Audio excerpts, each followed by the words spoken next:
El domingo pasado mi hermano predicaba sobre el rollo.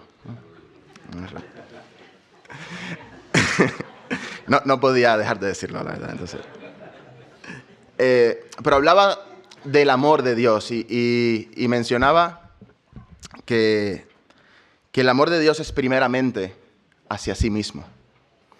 Y eso es algo que la Biblia nos demuestra constantemente y es algo con lo que yo quiero empezar en esta mañana. El principal motivo por el que Dios hace cualquier cosa es por amor a su nombre, para que su nombre sea exaltado. Y esto lo encontramos en la Biblia constantemente. El Salmo 19:1 dice: los cielos declaran la gloria de Dios. Los cielos fueron creados para declarar la gloria de Dios, para que Dios fuera exaltado. Desde el momento de la creación, tú y yo fuimos creados con un propósito: dar gloria a Dios. Isaías 43, versículos 6 y 7 dice: diré al norte, da acá, y al sur, no te detengas. Trae de lejos mis hijos y mis hijas de los confines de la tierra, todos los llamados de mi nombre, para gloria mía los he creado, los formé y los hice. Y desde ese entonces y en adelante, todo lo que Dios ha hecho, no solo en la creación, sino en toda la historia, es por amor a sí mismo, por amor a su nombre. Mira, Dios escoge al pueblo de Israel para ser su pueblo. ¿Por qué? Porque era un buen pueblo. Porque tenían muchas tierras. No, si no tenían ni dónde vivir. Por sus dotes de carácter. Para nada. Dice la Escritura que era un pueblo de dura cerviz, cabeza dura y testarrabia y cascarrabias como nadie. Sin embargo, Jeremías 13:11 nos dice: porque como el cinto se junta a los lomos del hombre, así hice juntar a mí toda la casa de Israel y toda la casa de Judá, dice Jehová, para que me fuesen por pueblo y por fama y por alabanza y por honra. No porque Israel fuese bueno, sino porque Dios quería dar gloria a su nombre mediante ellos. Dios salva a su pueblo de Egipto, ¿por qué? Por amor a su nombre. El Salmo 106, versículos 7 y 8 dice: nuestros padres en Egipto no entendieron tus maravillas. No se acordaron de la muchedumbre de tus misericordias, sino que se rebelaron junto al Mar Rojo. Pero Él, Jehová, los salvó por amor de su nombre, para hacer notorio su poder.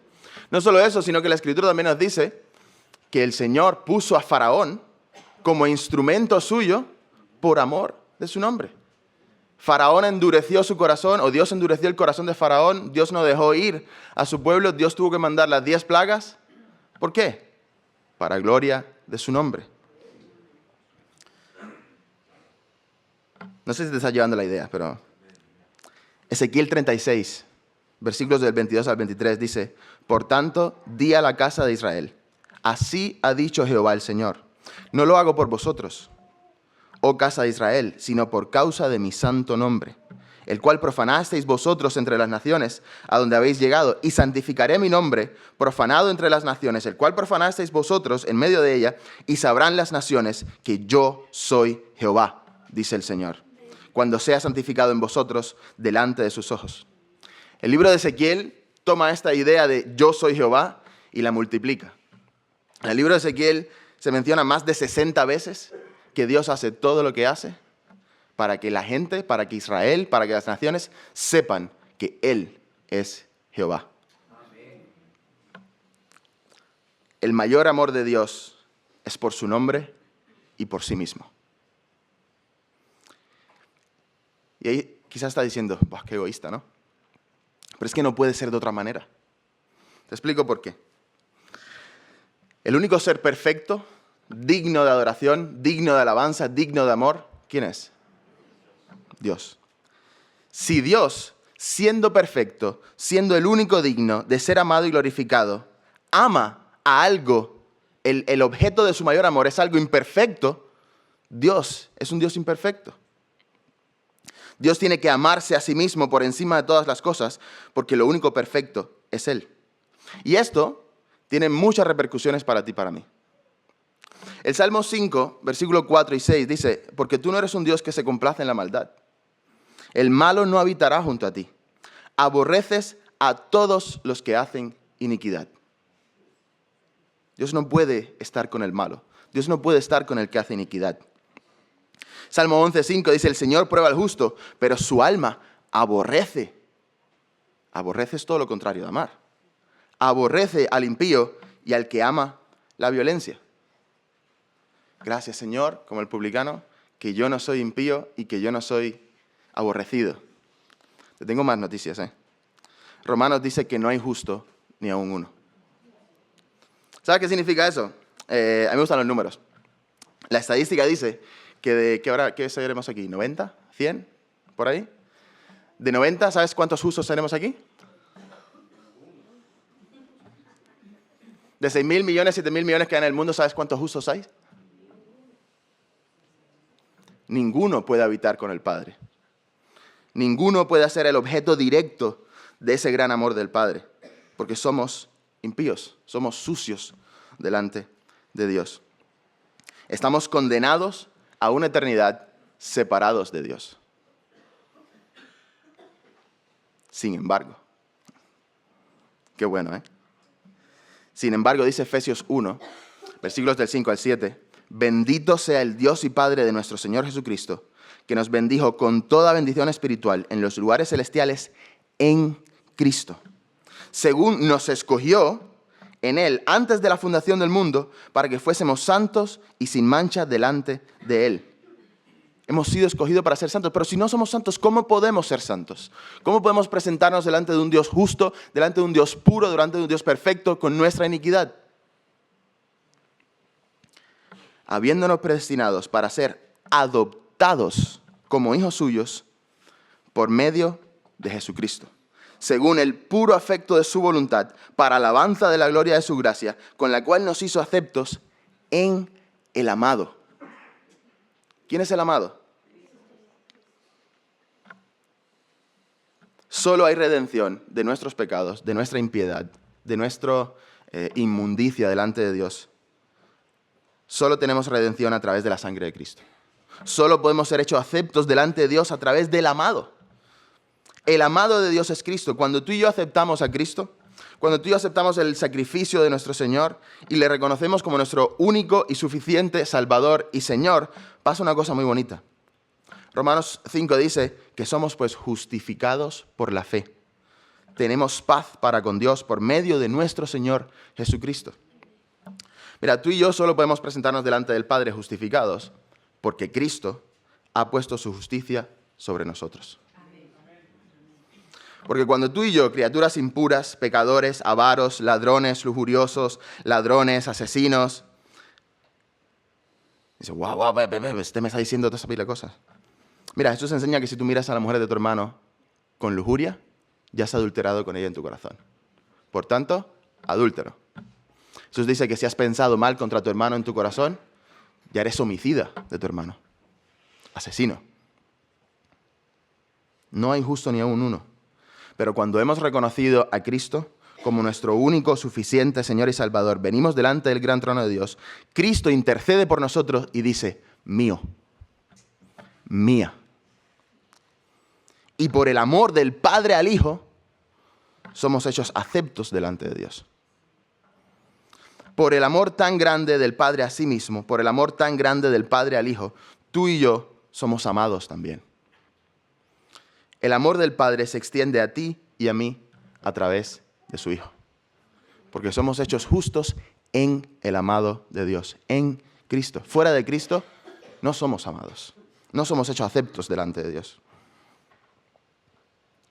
Y la pregunta en esta mañana y donde quiero que pasemos la mayor parte del tiempo es, ¿cómo podemos responder entonces tú y yo a este amor tan grande que hemos recibido? A este amor tan grande que nos hemos beneficiado por el Hijo.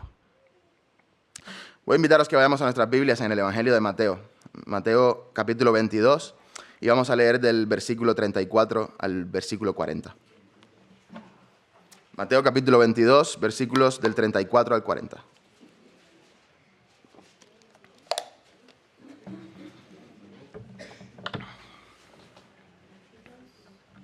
...22, 34 al 40. Dice la Escritura... Entonces los fariseos, oyendo que había hecho callar a los saduceos, se juntaron a una. Y uno de ellos, intérprete de la ley, preguntó por tentarle, diciendo, Maestro, ¿cuál es el gran mandamiento de la ley? Y Jesús le dijo, amarás al Señor tu Dios con todo tu corazón y con toda tu alma y con toda tu mente. Este es el primero y grande mandamiento. Y el segundo es semejante.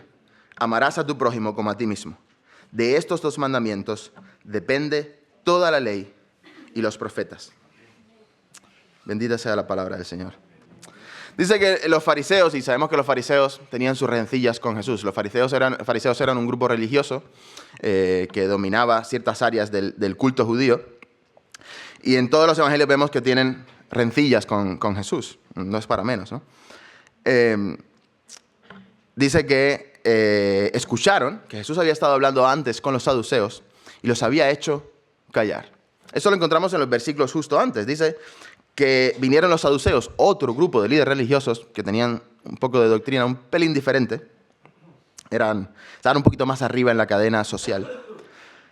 Y le dijeron, maestro, si alguno muriere sin hijos, su hermano se casará con su mujer. Esto lo dijo Moisés. Y levantará descendencia a su hermano. Hubo pues entre nosotros 7 hermanos. El primero se casó y murió. Y no teniendo descendencia, dejó a su mujer a su hermano. De la misma manera vino el segundo. Se casó y no dejó descendencia. Vino el tercero y así hasta el séptimo. De manera que después de todos murió también la mujer. Y le preguntan, en la resurrección, ¿de cuál de los 7 será ella mujer, ya que todos la tuvieron? Primero, eso es una pregunta muy capciosa porque los saduceos no creían en la resurrección.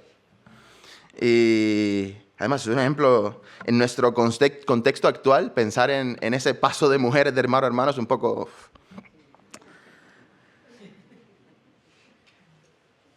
Dice que Jesús le respondió, erráis, ignoráis las Escrituras. En otras palabras, no tenéis ni idea de lo que dice la Escritura. Porque en la resurrección ni se casarán, ni se darán en casamiento, sino serán como los ángeles de Dios en el cielo. Esto puede ser, mira, un paréntesis, esto puede ser una buena noticia o una mala noticia para ti. Tómalo como quieras, Pero respecto a la resurrección de los muertos, ¿no habéis leído lo que os fue dicho por Dios cuando dijo, yo soy el Dios de Abraham, el Dios de Isaac, el Dios de Jacob? Dios no es Dios de muertos, sino de vivos.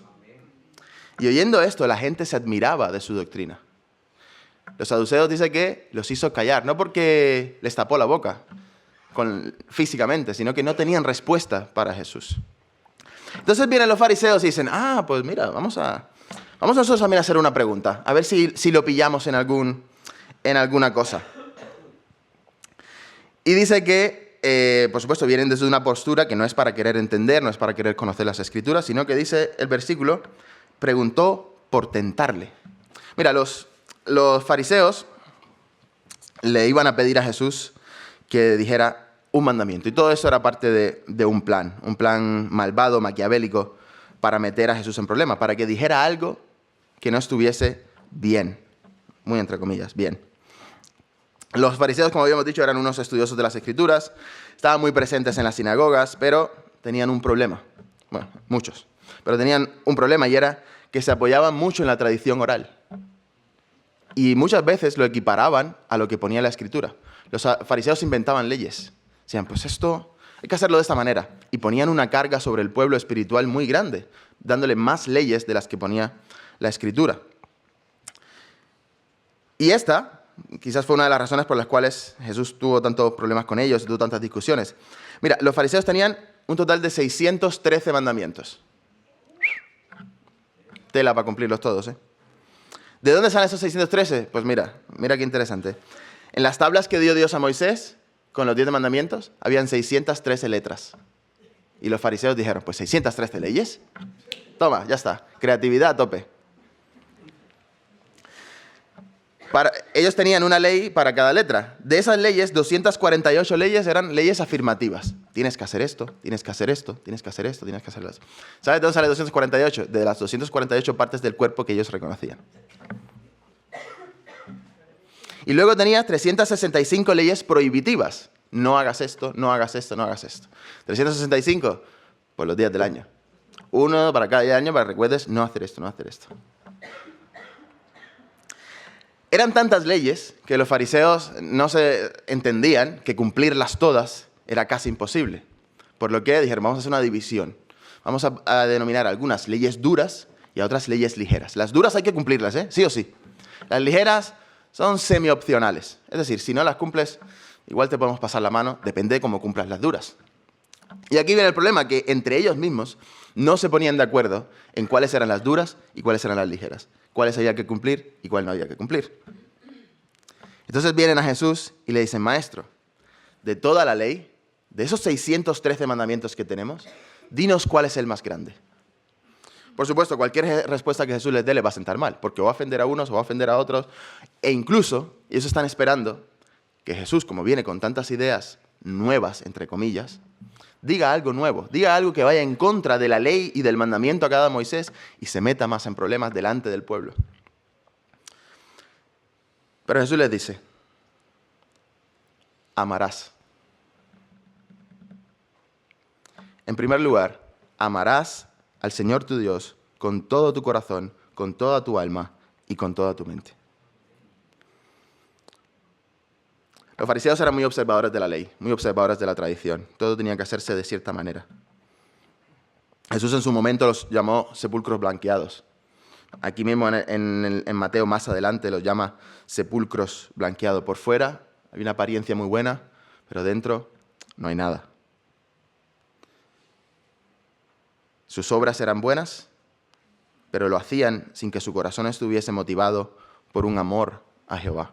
Y Jesús les está diciendo, olvídate de rituales, olvídate de sacrificios. Si tu motivación para las cosas que haces no es el amor por Dios, tu amor por su gloria, tu amor por su nombre, de nada vale.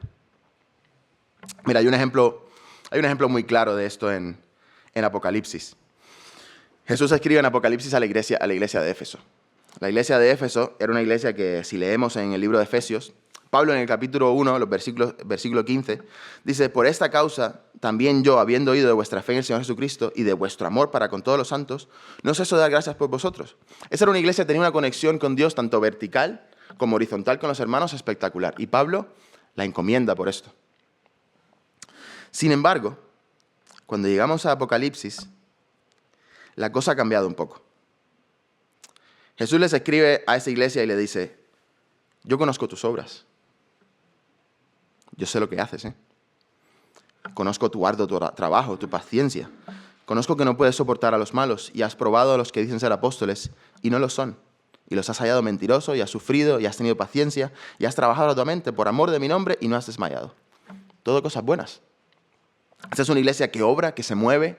Quizás es una iglesia que tiene un ministerio de obra social, un ministerio de ayuda a los demás impresionante. Salen todos los días a predicar a la calle. No es una iglesia que solo viene el domingo a la iglesia y ya está. Hace cosas, hace cosas. Encima de eso, tienen buena doctrina. Porque dice que han probado a los que venían diciendo, soy apóstol, y ha dicho, mentiroso. Conocían la Escritura, tenían conocimiento. Dice, ha sufrido también por mi nombre. Quizás esto es una iglesia que ha sufrido persecución. Y aquí, en Apocalipsis dice, por amor de mi nombre. La traducción correcta es, a causa de mi nombre. Quizás esta iglesia tuvo que sufrir muchos problemas en una ciudad muy cosmopolita, en una ciudad muy grande, que era Éfeso, solamente por ser llamados cristianos. Pues bien. Sin embargo, dice el Señor, tengo una cosa contra ti. ¿Qué? Que has dejado tu primer amor. Ese primer amor de cuando escuchaste la buena nueva por primera vez, de cuando escuchaste la verdad de Cristo y querías comerte el mundo por el Señor y no dejabas pasar un momento sin que estuvieras leyendo la Biblia y orando. Ese primer amor en el que tu única intención, tu única motivación era amar a Dios, era acercarte a Dios, lo has perdido. Y la imagen que nos está presentando la carta no es de una iglesia que hace mucho, pero su corazón no está en lo que está haciendo. Su motivación no está en el lugar correcto. Es lo mismo que los fariseos. Jesús le dice a la iglesia de Éfeso, arrepiéntete de esto, porque si no vendré pronto y quitaré tu candelabro de su lugar, si no te has arrepentido. Eso no es un asunto menor, Dios no está diciendo, bueno, como tienes un poquito menos de pasión, un poquito menos de fervor por el Señor, lo puedes compensar con otras cosas, lo puedes compensar cantando, lo puedes compensar tocando, lo puedes compensar predicando. No. O sea, si no te arrepientes de no tener ese amor, quitaré tu candelabro. Si tu motivación no es la correcta para hacer las cosas que haces, y créeme que la única motivación correcta es por amor a Dios, quitará tu candelero de su lugar. Mira, cumplir la ley está bien, pero cumplir la ley nunca puede ir por sí solo. Sino que cumplir la ley tiene que ir acompañado de amor por el Señor. Deuteronomio dice, conoce pues que Jehová tu Dios es Dios, Dios fiel, que guarda el pacto y la misericordia a los que le aman y guardan sus mandamientos. No a los que le guardan sus mandamientos, porque los fariseos guardaban sus mandamientos, pero no le amaban.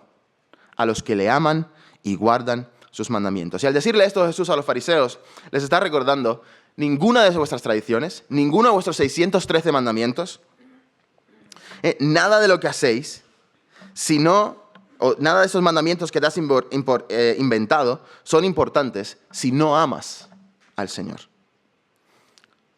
Jesús le dice, amarás al Señor con todo tu corazón, con toda tu alma, con toda tu mente. Y Jesús menciona aquí 3 áreas, corazón, alma y mente.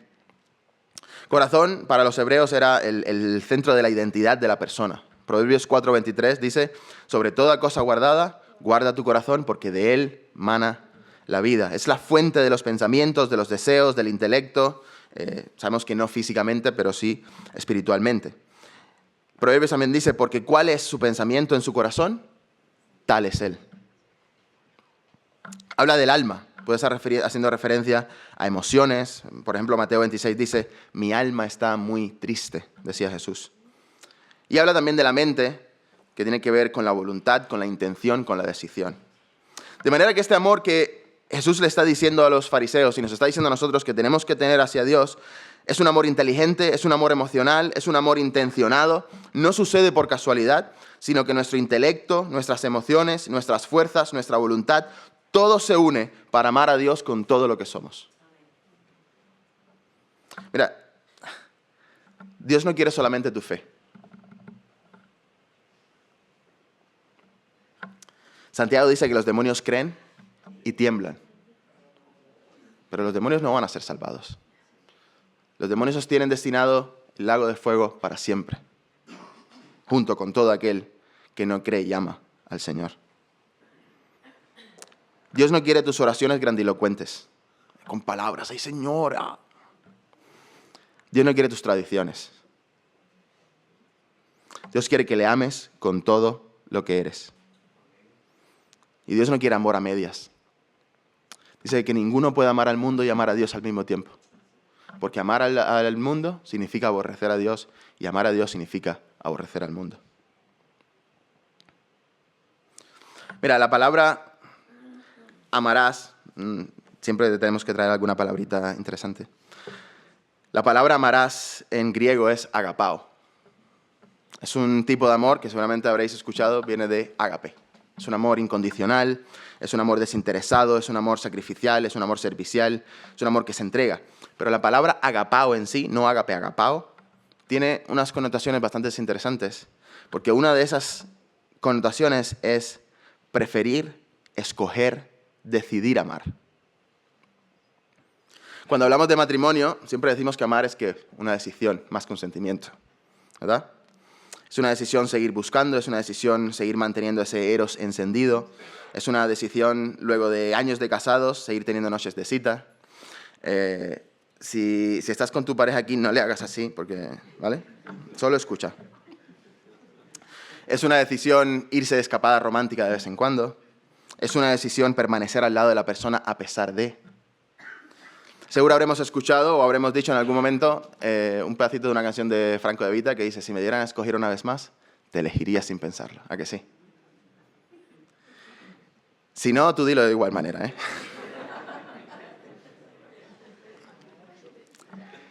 Eso es agapao. Es escoger, es decidir. Dios quiere que le escojamos a Él. Una y otra vez, en cada momento de nuestras vidas. Él. En cada situación, Él. En cada problema, Él. En cada tentación, Él. El cristiano que ama a Dios con todo su ser, peca, ¿eh? Pecamos. Sin embargo, dice como dice Pablo, mi hombre interior se deleita en la ley de Dios y lo malo que hago no lo hago porque quiero, sino por el pecado que mora en mí y lo aborrezco. Pero lo que amo en realidad es a Dios. Este es el primer y más grande mandamiento. Con todo tu corazón, con toda tu identidad, con todas tus emociones, con todo tu intelecto, con todo lo que eres, entrégate completamente al Señor.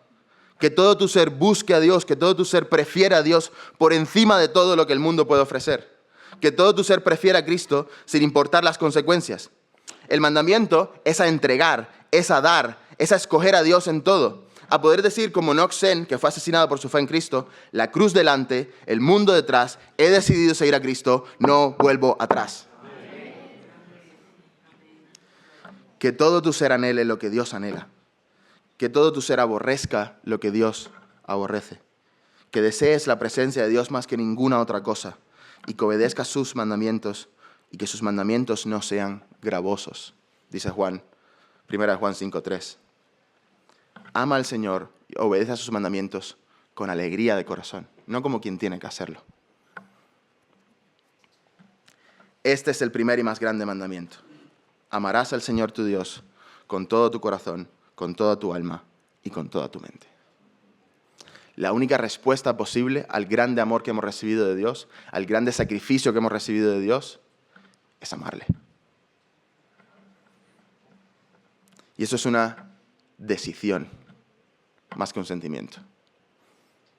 Por lo que cada uno de nosotros tiene que llegar a un punto en el que diga, he decidido seguir a Cristo. He decidido amar a Cristo. Si ya has creído en Cristo como tu Señor y tu Salvador, pues es una decisión que vas a tener que tomar todos los días. Hoy decido amar a Dios. Hoy decido amar a Cristo. Y si nunca lo has hecho, es una decisión que vas a tener que tomar personalmente. En público, en privado, pero vas a tener que venir delante del Señor. Señor, reconozco mis pecados, reconozco que soy impío delante de ti, que no tengo entrada al Padre. Perdóname, quiero amarte.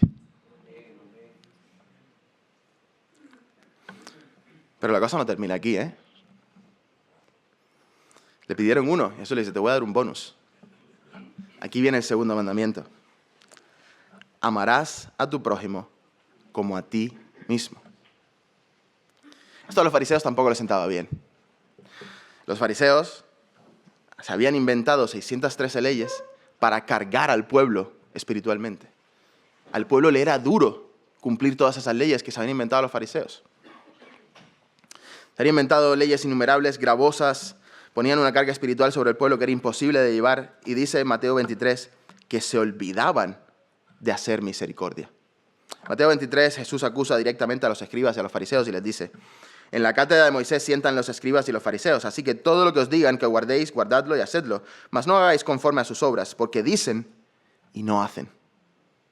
Porque atan cargas pesadas y difíciles de llevar y las ponen sobre los hombros de los hombres, pero ellos ni con un dedo quieren moverlas. Por eso están diciendo, pues, ¿cuáles son las duras? ¿Cuáles son las fáciles? ¿Cómo hacemos? Antes hacen todas sus obras para ser vistos por los hombres.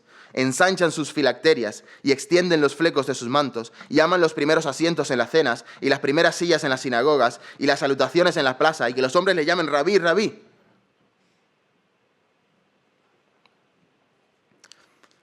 Y es que tú y yo somos también por naturaleza centrados en nosotros mismos y no en el prójimo. Buscamos nuestra comodidad y nuestro bienestar primero. Estamos dispuestos a ayudar, sí, siempre y cuando no sea demasiado. ¿Cuántas veces le has dicho a alguien, oye, ¿me puedes ayudar con esto? Y te dice, sí, claro, si no es molestia. Claro, ayudar si no es molestia es muy fácil. ¿Y cuándo es molestia? ¿Y si nos molestase? ¿Y si la necesidad de mi hermano incluye mi sacrificio? Ahí la cosa cambia. Una vez más, Jesús dice, agapao. El mismo tipo de amor sacrificial, entregado, incondicional, que pone las necesidades de los demás por encima de las propias. Que pone el bienestar del hermano por encima del mío. No es si no me es molestia, no, es aunque me moleste. Aunque me duela, tú estás primero. Primera de Juan, capítulo 2, a partir del versículo 9, dice, el que dice que está en luz y aborrece a su hermano, está todavía en tinieblas. Si has dicho antes, Señor, te amo con todo mi ser, te amo con todo lo que soy, te escojo 1,000 veces, pero no amo a mi hermano, eres mentiroso. El versículo 10 de Primera de Juan, capítulo 2, dice, el que ama a su hermano permanece en la luz y en él no hay tropiezo. Pero el que aborrece a su hermano está en tinieblas y anda en tinieblas y no sabe dónde va, porque las tinieblas le han cegado los ojos. De nuevo, no importa cuántos rituales hagas, no importa cuánto crees que sabes de la Biblia, no importa cuánto crees que haces para servir a Dios, no importa cuánto dices que amas a Dios, con todo tu ser, si aborreces a tu hermano, no amas a Dios. Primera de Juan 4:21 dice, el que ama a Dios, ame también a su hermano. Ahora leí al principio Filipenses 2 y me venía, no lo tenía puesto, pero me viene de lujo, la verdad. Filipenses 2 nos demuestra cómo tiene que ser este amor por los hermanos. Filipenses 2, versículo 1, dice, por tanto, si alguna consolación hay en Cristo, si algún consuelo de amor, si alguna comunión del Espíritu, si algún afecto entrañable, si alguna misericordia, completad mi gozo sintiendo lo mismo. Si has sido rescatado por el sacrificio de Cristo, si entiendes el amor de Dios, esto lo tienes que compartir, teniendo un mismo amor, unánime, sintiendo una misma cosa. ¿Cómo? No hagáis nada por contienda, no hagáis nada por vanagloria, no hagáis nada como los fariseos que decían, dime rabí y ponme en el primer asiento de la mesa, para que todos me vean. Dice, con humildad, antes bien, estimando cada uno a los demás como superiores a él mismo. No mirando cada uno por lo suyo propio, sino cada cual también por lo de los otros. Haya pues en vosotros ese sentir que hubo también en Cristo Jesús, el cual, siendo en forma de Dios, no estimó el ser igual a Dios como cosa que aferrarse, sino que se despojó a sí mismo, tomando forma de siervo, hecho semejante a los hombres, y estando en la condición de hombres, se humilló a sí mismo.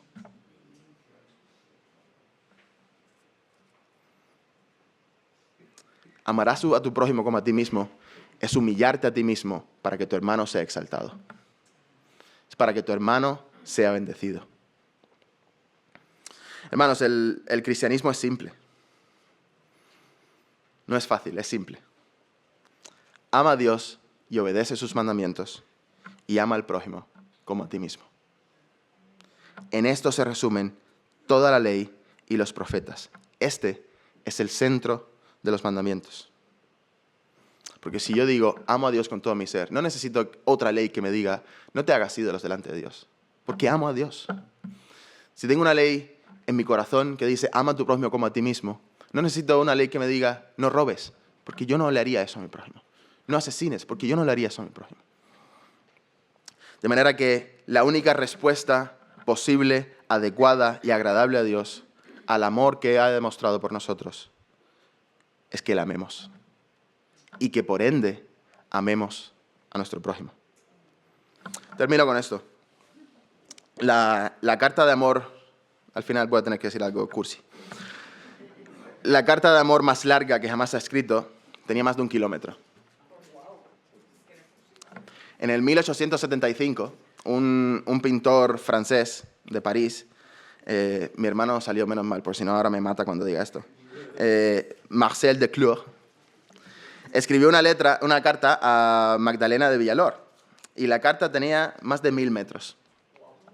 Este hombre quería demostrar su amor por esta chica y dijo, pues como estamos en el año 1875, voy a escribir te amo, je vous aime, 1000 veces por cada año. Por supuesto, contrató una secretaria, no lo escribió él. Pero él no quería que la secretaria solamente escribiera, sino que le dictó el 1.875.000 veces que decía je vous aime. Tomad nota, maridos.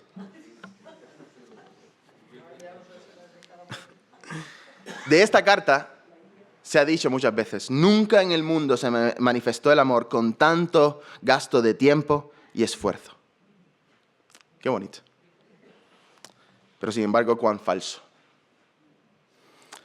Dios nos amó de tal manera, a través de su Hijo, que estuvo dispuesto a entregarlo como sacrificio para que por su sangre nosotros fuésemos hechos aceptos y pasáramos de muerte a vida. Esta es la carta de amor de Dios. Es la carta de amor más grande jamás escrita, más dedicada jamás escrita, más perfecta jamás escrita. Y espera de ti y de mí una respuesta clara. Amarás a tu Dios con todo tu corazón, con toda tu alma y con toda tu mente. Y amarás a tu prójimo como a ti mismo.